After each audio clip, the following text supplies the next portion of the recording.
You know, you guys are all nuts. Across the country. And, you know, that's what we believe. Wait a minute.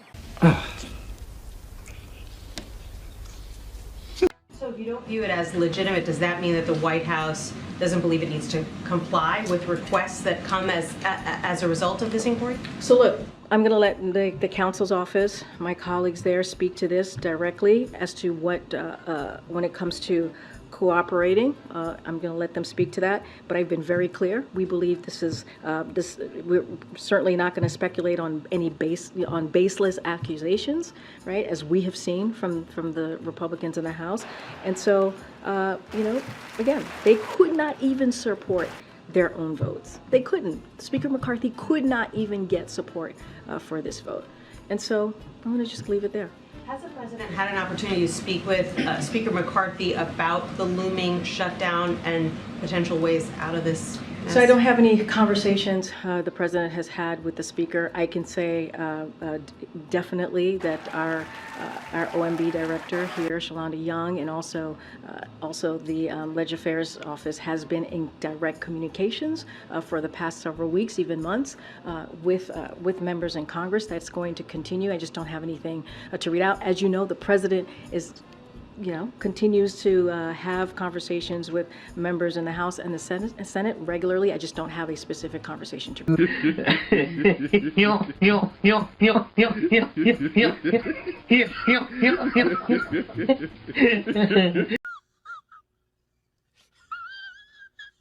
Would the White House consider renegotiating the agreement it struck with Speaker McCarthy earlier this year? Here's the thing. A deal is a deal. Like, they voted on this. They voted on this. It was a bipartisan deal. And, you know, they should move forward with what they agreed on. It was voted in the House, in the Senate, and Republicans voted for this, Democrats voted for this. So I don't see the issue here. They should move forward with this. Karine, can you describe how President Biden reacted to the impeachment decision by the I don't have anything. Speaker? I don't have anything to share about the president's reaction to this. All I can tell you is the president's focus on the American people, hardworking American people.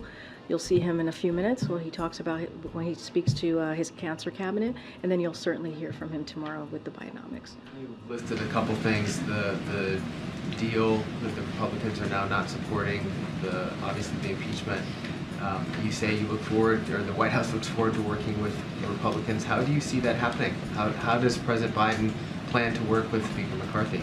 So look, for the past 2 years, this president has gotten a lot of criticism in not being able to work in a bipartisan way with Republicans on the other side of Pennsylvania. I mean, we've heard that over and over and over again, and he has been able to do that. And as you know, the political climate is tough. We're in a different political climate, probably one that we haven't seen in this fashion for some time. And the president has been able to do that. He's been able to push incredibly key, historic pieces of legislation that's going to change the lives of Americans. When you think about the bipartisan infrastructure law, you think about the CHIPS and Science Act, you think about the PACT Act, all important pieces of legislation. And that's just a few. There's been hundreds and hundreds and hundreds of pieces of legislation that have been done in a bipartisan way that the president has signed this past 2 years. So it can still be done. It really, truly can. We're talking about this moment in time, right, that we're seeing from Congress. Of course, we're going to call it out. Of course, we're going to ask, as it relates to certainly the budget, of course, we're going to say to them that they need to do their jobs. And so we've seen it over and over again. Well, this president has been able to do things in a bipartisan way. And let's not forget, one of the things that we saw from the midterm results in 2022 is that Americans want to see us do this, working in a bipartisan way so that we deal with their key issues that they're having. Bidenomics is going to be so important tomorrow. The president's going to speak certainly fully about that and lay out what his administration has done and going to continue to do, and that's what we're going to focus on. That's pretty nice. I'm just going to try and go ahead. Thanks, Karine.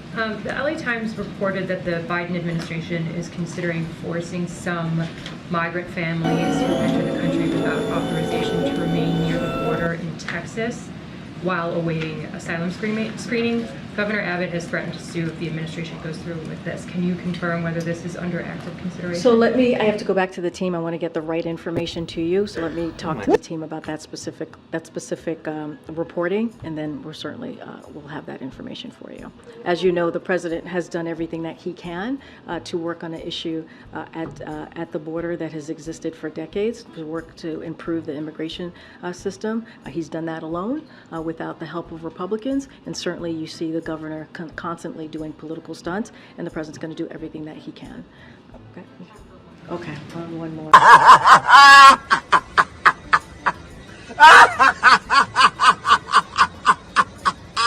Okay, one more. Try and call. I haven't called on you. Go ahead. Thanks, great. On the memo that was sent out to news organizations about covering this impeachment inquiry, can you give us some background into the decision-making of why you thought sending that was necessary? I'm going to leave that to the White House counsel from my colleague who sent that memo. Just laid out really kind of specifically as to how we see this process has moved forward, how there is no evidence. It's not even coming from us. It's coming from Republicans in Congress. We've been very clear about that. I actually think that memo lays out in pretty good detail of why we felt it was important to put that out. I'm just not going to get beyond what my colleague has shared with all of you. And with that, folks. Can you explain why the president interacted with so many of his son's foreign business associates? More than half of voters told CNN they believed the president was involved and he lied. You can't have a response to that, Kareem?